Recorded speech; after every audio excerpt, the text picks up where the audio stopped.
Thank you so much, Representative Fox and Representative Stefanik, for inviting me here today.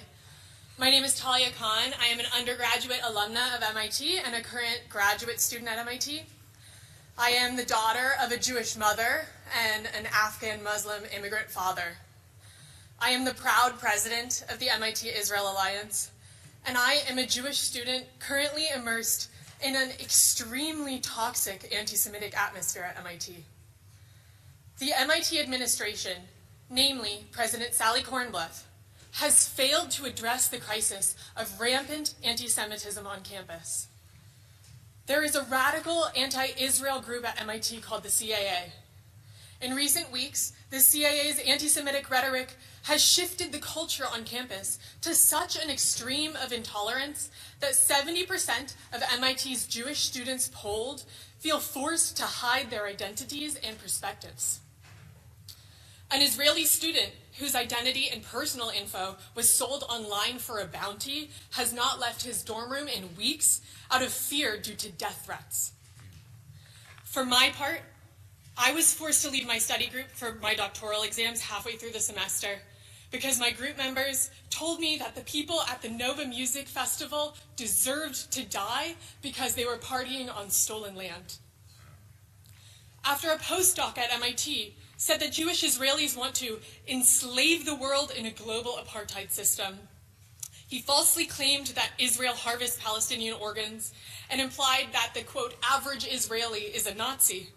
The DEI officer of his department replied by telling us that nothing he said was hate speech and that the organ harvesting conspiracy theory was, quote, confirmed. Day after day, the MIT administration has failed to enforce its own rules on anti-Semitic actors, such as the interfaith chaplain intimidating Jewish students, DEI staff publicly declaring that Israel has no right to exist, faculty dismissing student concerns for their safety by telling them that if they are scared, they should just go back to Israel. CAA protesters blocking the hallways, storming the offices of the MIT Israel internship offices and harassing the staff and faculty there, and inviting dangerous outsiders to campus to join them in yelling hateful and violent chants. This is the same climate of anti-Semitism that has led to massacres of Jews throughout the centuries. This is not just harassment. This is our lives on the line. The MIT administration has punted disciplinary processes to a faculty committee on discipline, which has thus far not received a single one of our complaints. MIT admin has even failed to staff a new task force against hate, which will dually combat anti-Semitism and Islamophobia. This atmosphere is intolerable. Jewish students do not believe that the MIT administration has done an adequate job to make students feel safe on campus. President Kornbluth, please let me go back to being a scientist. Let me go back to being a student. I don't want to have to keep advocating for Jewish student safety on campus. It's not my job. It's your job. Please do your job and act now. And if you can't, I'm asking Congress to do it for you. Thank you. Thank you, Talia. It's outrageous what's happening at MIT. We're next going to hear from Bella Ingber, who will tell us what's happening at NYU. Thank you all for having me and for giving me the opportunity to share with you my story. My name is Bella Ingber. I'm a junior at NYU, and I'm going to try to answer the following question for you from my personal experiences. What is it like to be a Jew at NYU? Being a Jew at NYU is walking to class and passing torn and defaced posters of innocent hostages with the words occupier and murderer written across their faces. It is going to Boak's library to study and being interrupted by unauthorized protests where students and faculty call for a globalized intifada revolution, an incitement to violence against Jews everywhere, and a call for the annihilation of the Jewish state and my friends and family who live there. Being a Jew at NYU is being surrounded by students and faculty who support the murder and kidnapping of Jews because, after all, as they say, resistance is justified when people are occupied. It is being surrounded by social justice warriors and self-proclaimed feminists whose calls for justice end abruptly when the rape victims are Jews. Being a Jew at NYU has meant being physically assaulted in NYU's library by a fellow student while I was wearing an American-Israeli flag and having my attacker still roam freely throughout the campus. Being a Jew at NYU is experiencing how diversity, equity, and inclusion is not a value that NYU extends to its Jewish students. Since October 7th, the unmistakable anti-Semitism that I've experienced on campus is reminiscent of the Jew hatred I've heard about from my grandparents, Holocaust survivors, who experienced firsthand the deafening silence of their neighbors in Poland and Germany when the Nazis first rose to power. As anti-Semitic rhetoric and actions became more and more acceptable, their communities' shops were looted, their synagogues defaced, and finally, their families were taken away and perished in concentration camps. Today, in 2023, at NYU, I hear calls to gas the Jews, and I am told that Hitler was right. To the NYU administration, you are not free to selectively enforce your own rules. You are not free to refuse your Jewish students the same protections that you extend to others. NYU has adopted the International Holocaust Remembrance Association's definition of anti-Semitism, which recognizes that calls to harm Jews in the name of radical ideology, calls to eradicate Israel, to deny the Jewish people their right to self-determination in their ancestral homeland is anti-Semitism that is punishable under NYU's Code of Conduct. I am a proud Jew, and I am a proud Zionist. I am the granddaughter of Holocaust survivors. We are not going anywhere. Anti-Semitism and the support for terror should have no home at NYU or any other college campus. We made the promise of never again, and never again is now. Thank you. So proud of these strong young ladies, and we stand with you, absolutely. We'll hear next from University of Penn student Eyal Yacobi.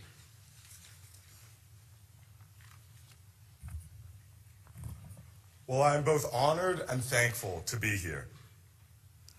I should not be here today. I should be studying for my upcoming finals.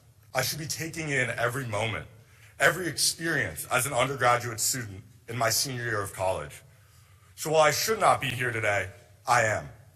Because 36 hours ago, I, along with most of campus, sought refuge in our rooms, as classmates and professors chanted proudly for the genocide of Jews while igniting smoke bombs and defacing school property. The neighboring university's president immediately released a statement, describing this as a brazen display of anti-Semitism. He went on saying, "Silence in the face of last night's demonstration of anti-Semitism and hate near our doorstep is not an option for me." Well, the doorstep of the neighboring university is in fact Penn. And in fact, Penn's president did choose silence. The neighboring university's president swiftly denounced the incident, and yet our president cannot. Because the glorious October 7th, and you're a dirty little Jew, you deserve to die, are words said not by Hamas, but by my classmates and professors. And because despite all of this, I am adamant and hopeful that we will not accept, least of all embrace, this horrific new normal on college campuses today. On October 7th, Israel was attacked. Since October 7th, American Jews have been under attack. My name is Eyal Yacobi, and I am a proud American studying at the University of Pennsylvania. I love Penn. I've wanted to attend this university since before I can remember. I'm here because the Penn I attend today is unrecognizable from the Penn I once used to know. Penn, once renowned for groundbreaking discoveries like the mRNA vaccine, is now a chilling landscape of hatred and hostility. Our university, revered for its pursuit of knowledge, has devolved into an arena where Jewish students tiptoe through their days, uncertain and unsafe. The situation at Penn has escalated into a full-blown crisis, with students openly asserting their intentions to proceed with plans with or without university permission. During COVID, strict guidelines governed everything from class attendance and graduation walks. Yet now, when students and faculty defy policies to intimidate Jewish students, where is the same resolute enforcement? For the past 3 weeks inside Houston Hall, our student center, an anti-Semitic headquarters has been erected with signs spreading Hamas propaganda. The organizers, both Penn affiliated and not, were initially asked to leave as they are trespassing on campus property. Well, 3 weeks later, they are still sleeping there, and countless Jewish students have been harassed, yet the anti-Semitic dormitory remains.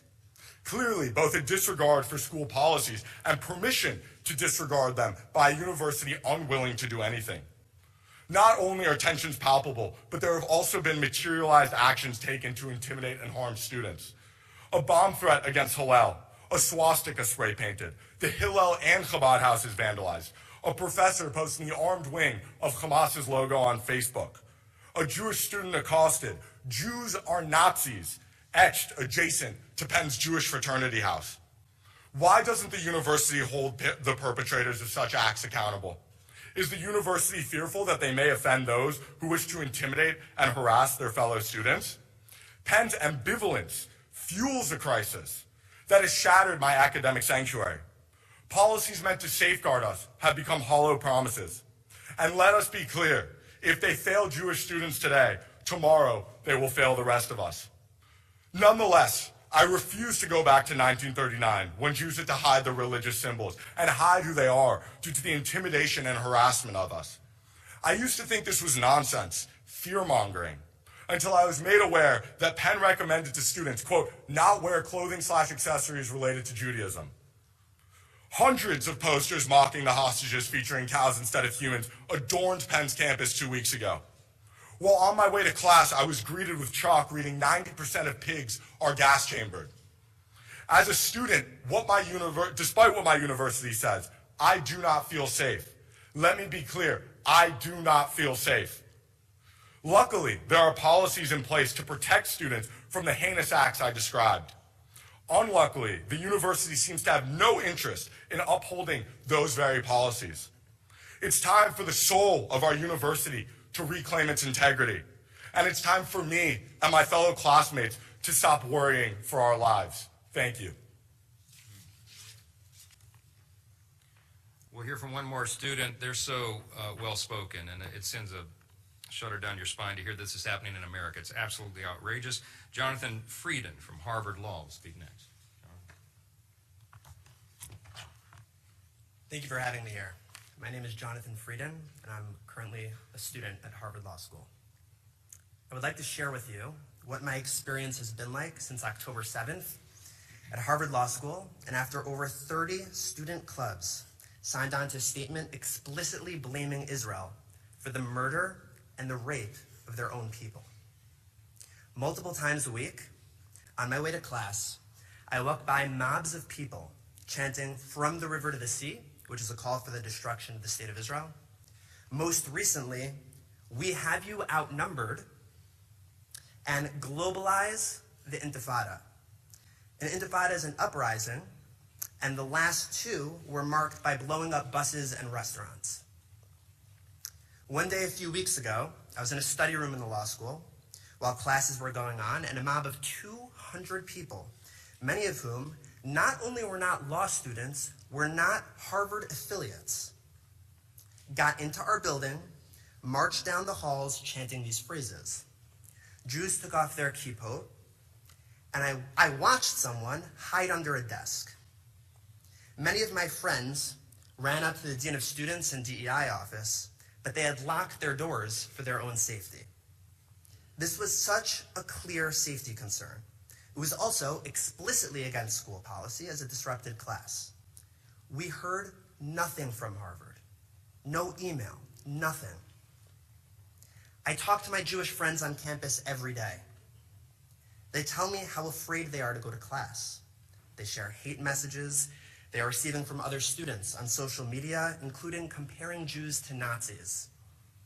And they ask us, and they ask me, for safety advice because of the lack of effective communication from the university. So you might ask, what's the administration doing? We've brought them policy violations, proof that they happen, and photos of the student handbook that were explicitly violated. When they respond, if at all, responses are empty and meaningless. Responses such as, "We are aware of the situation. This is not how the university would treat other groups. We are happy that Harvard has created an anti-Semitism advisory board, but there is no transparency about what they do. They seemingly don't have executive power. They are certainly not accessible to students. I've personally asked to meet with them multiple times for weeks, and they have not responded to me. And no one knows what happens when you send them an incident report. We are not asking to limit free speech. We are asking the university to enforce their policies, to ensure safety and a climate conducive to education. The administration has asked us to abide by the rules, and we have unequivocally.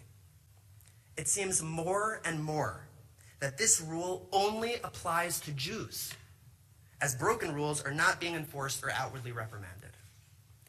I want to be clear. This is not just about the Middle East. This is anti-Semitism, right here, in our homes, on our campuses. It is dangerous. It is going unchecked. And everyone that does not join to put a stop to it is part of the problem. I am asking, as I have been, do something. Protect Jewish people. Protect your students. Thank you. We want to thank you again, ladies and gentlemen. They're so courageous, and House Republicans, and I know millions of the American people, empathize with you, sympathize for you, and applaud your courage. We're going to dismiss you because you need to go testify in the House Education Committee, because that's very compelling testimony. Thank you again for being here. Thank you so much.